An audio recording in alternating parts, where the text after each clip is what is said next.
Hello. So today I'll be making a bunch of Windows 7 sounds. I recently made a poll on Instagram and realized that there's a lot of people interested in making them.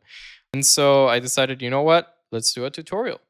I'm going to show a bunch of sounds that I consider Windows Aero style of sounds. So these include print complete sound, that type of sound, that very pretty sound. And so I made a bunch of them here. I have them in my sound design folder. And what I normally use for these types of sounds is Massive, because for some reason Massive is really good at making UI sounds. And so I started using a sine wave for this.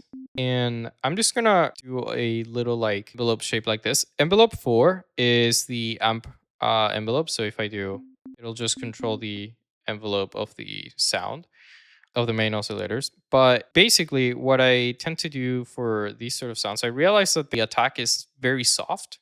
If you hear it here, there's not a lot of like pluckiness into them. So I realized also that higher notes tend to have a higher attack and lower notes tend to be less flowy or boom type of sound. And so I'm going to be using the key trigger. I think that's what it's called, key trigger modulation source. And I'm going to put it in the attack. So basically this means if I have a higher note, the attack knob will be higher. And if I have a lower note, it's going to be more plucky. And so I'm just going to set up something like this. And then I'm going to put it in one shot. And I'm going to raise up the release a little bit. And then I'm also going to raise the decay level. And I'm also going to put in the key trigger. If it's a very high note, I'm just going to let it ring a little bit longer. And so now that we have this set up, what we can do is then use a little redux. I realized that a lot of the sounds from that era, maybe it's because of the Windows audio system management or whatever, sound almost like bit crushed a little. There's just not a lot of hi-fi sound to them. It definitely feels a bit more low res. And for example, with the error sound, you can hear this. Well, not the error. I think it's critical stop. Yeah, there you go. So I realized, this might be, I might have to use Redux to make it similarly sounding. It has to be a little bit lighter. Also, this is still ringing too much. For the chord part, I tend to do something more like this, where it's very trial and error. And so what I'll usually start with is a very long chord.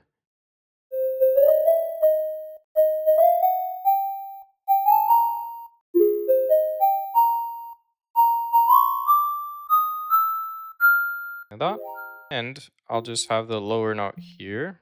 And then like that. And then I'm going to strum it. It sounds kind of like a harp. And then once we do that, I'm going to stretch it a little again. And then normally I tend to transpose different notes here just randomly until something sounds good. So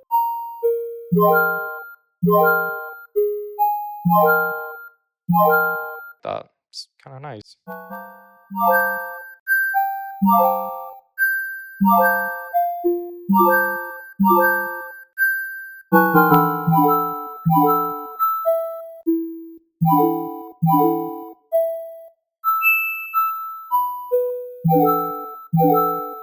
There we go. That's very pretty. And then, yeah, normally what I tend to do is just render this guy and then put it over into my sound design folder. And that's how you tend to do these sort of sounds. You can get them to be shorter, so it sounds more faster and tight. And then there's longer ones. And then you can change the key and grab a bunch of notes. Make another one. That's normally how I tend to do it. Hopefully you guys enjoyed this tutorial. I mean, I'm not the most incredible tutorial maker because this is my first one, but I tried my best. And yeah, let me know if you guys would love me to make another one of these. So yeah, thank you so much. Bye-bye. Keep on sound designing.